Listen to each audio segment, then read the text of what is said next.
Crypto currency क्या है, bitcoin क्या होता है, क्रिप्टो करेंसी को क्या आम पैसों की तरह व्यवहार में लाया जा सकता है, क्रिप्टो करेंसी को किस प्रकार से इन्वेस्ट किया जाता है, क्रिप्टो करेंसी क्या भारत में लीगल है, इस प्रकार के सभी सवालों के जवाब आपको आज इस वीडियो में मिल जाएंगे। नमस्कार दोस्तों, मैं अधिवक्ता अनुराग कुमार अग्निहोत्री। आज हम क्रिप्टो करेंसी के बारे में बात करेंगे, इसके सभी पहलुओं की जानने की कोशिश करेंगे। वीडियो को स्टार्ट करने से पहले आप मेरे चैनल को सब्सक्राइब कर दीजिए, जिससे मैं इस प्रकार की वीडियो बनाने की मुझे प्रेरणा मिलती है। चलिए वीडियो को स्टार्ट करते हैं।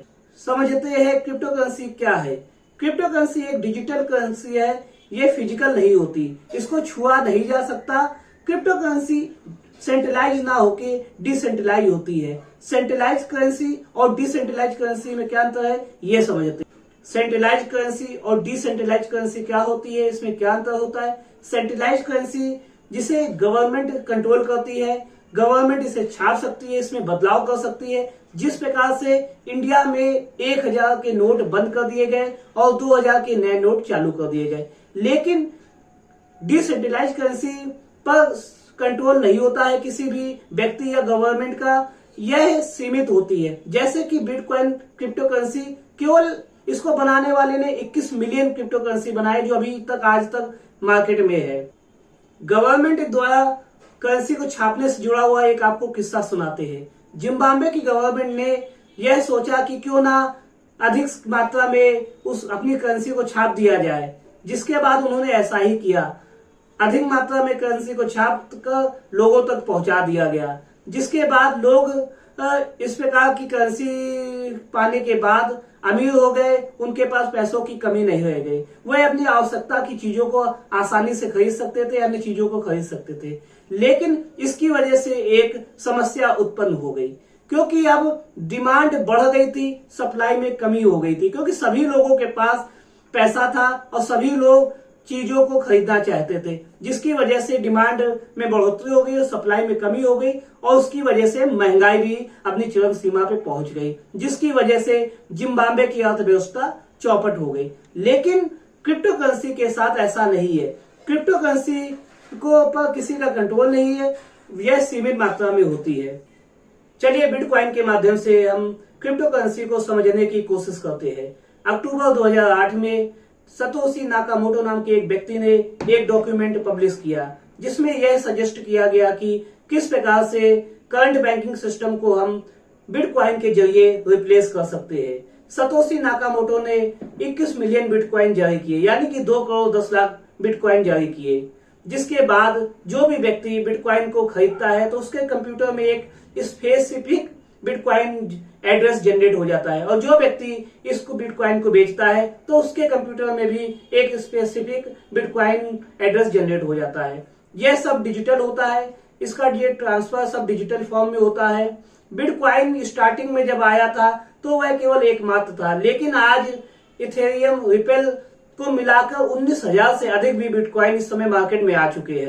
चलिए समझते हैं कि क्रिप्टो करेंसी किस प्रकार से काम करती है। ये सब डिजिटल फॉर्म में होता है, इसमें फिजिकल कुछ भी नहीं होता है। जो भी व्यक्ति क्रिप्टो करेंसी को खरीदता है या बेचता है तो उसके कंप्यूटर में एक ब्लॉक जनरेट हो जाता है। इस ब्लॉक में उस क्रिप्टो करेंसी से रिलेटेड सभी जानकारियां होती है। ब्लॉकचेन सिस्टम, जो कंप्यूटर क्रिप्टो करेंसी को खरीदते या बेचते हैं तो उनमें एक ब्लॉक जनरेट हो जाता है, और ये सभी ब्लॉक आपस में कनेक्ट हो जाते हैं और एक ब्लॉक चेन बना लेते हैं। यदि कोई नया कंप्यूटर भी क्रिप्टो करेंसी से संबंधित उसमें ब्लॉक जनरेट हुआ है, वो भी इस ब्लॉक चेन से जुड़ जाता है। इस प्रकार से दुनिया भर की कंप्यूटर की एक ब्लॉक चेन बन जाती है, जिसकी वजह से इसमें छेड़छाड़ किया जाना, इसमें बदलाव किया जाना मुमकिन नहीं होता है। ये क्रिप्टो करेंसी को विश्वसनीय और सुरक्षित बनाती है। क्रिप्टो करेंसी ट्रांसफर को वेरीफाई कौन करता है? बीच में कोई गवर्नमेंट तो है नहीं, कोई संस्था तो है नहीं, तो इन्हें वेरीफाई कैसे किया जाता है? इसके लिए एक फार्मूला निकाला गया है। इसमें जिन जिन कंप्यूटर क्रिप्टो करेंसी से जुड़े होते हैं, ये कंप्यूटर माइनिंग के जरिए क्रिप्टो करेंसी के जितने भी ट्रांसफर होते हैं उनको वेरीफाई कर सकते हैं। ऐसे कंप्यूटर में जो इस प्रकार की माइनिंग करते हैं, इन्हें माइनर्स बोला जाता है, और यह देखते हैं कि किस प्रकार से ये ट्रांसफर किया गया है, सही है या गलत है, किस कंप्यूटर से किया गया है, तो यह इस प्रकार से वेरीफाई करते हैं। इस प्रकार की प्रक्रिया के लिए इस प्रकार की माइनिंग के लिए इन्हें कुछ क्रिप्टो करेंसी मिलती है, जिसकी वजह से इस प्रकार की ये माइनिंग करते हैं। क्रिप्टो करेंसी कहाँ पे स्टोर होती है?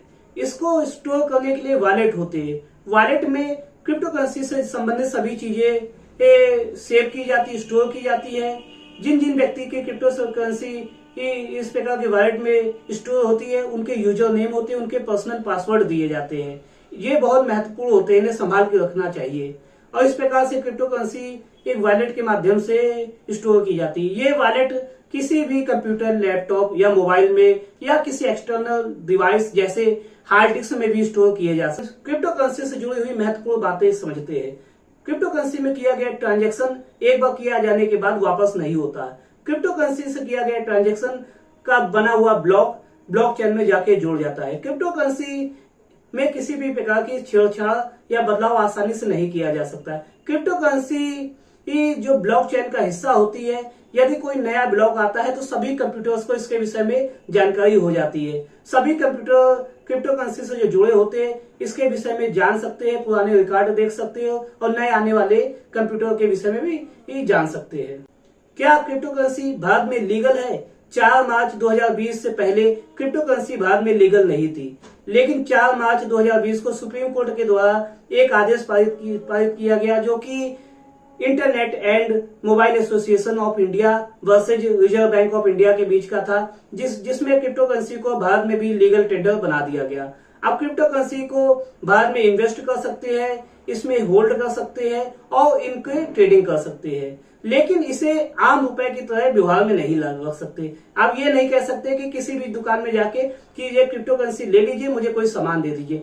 इस तरह की चीजें भारत में अलाउ नहीं है, लेकिन बहुत से देश ऐसे हैं जहां पर इस तरह की चीजें भी अलाउ हो गई कि क्रिप्टो करेंसी को आम पैसों की तरह व्यवहार में ला दिया गया है। हम लोग क्रिप्टो करेंसी को कैसे खरीद और बेच सकते हैं, इसमें किस प्रकार से इन्वेस्ट कर सकते हैं?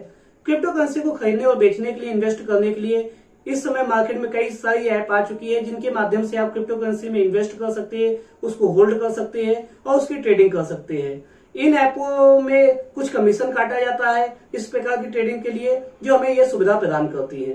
दोस्तों, मुझे लगता है कि आज की वीडियो के माध्यम से आप क्रिप्टो करेंसी के विषय में बहुत सी बातें जान चुके हैं। यदि आपको यह वीडियो अच्छा लगा है तो मेरे चैनल को सब्सक्राइब कर दीजिए, वीडियो को लाइक कर दीजिए, बेल आइकन में प्रेस कर दीजिए, जिससे मैं आगे की वीडियो की नोटिफिकेशन आप तक आसानी से पहुंचा सकूं। यदि कोई आपको समस्या उत्पन्न हुई है या कोई आपका सवाल है तो आप कमेंट बॉक्स में कमेंट करके मुझे सूचित भी कर सकते हैं, जिसका मैं जवाब देने का हर संभव प्रयास करूंगा। मेरे वीडियो से जुड़ने के लिए बहुत बहुत धन्यवाद। जय हिंद।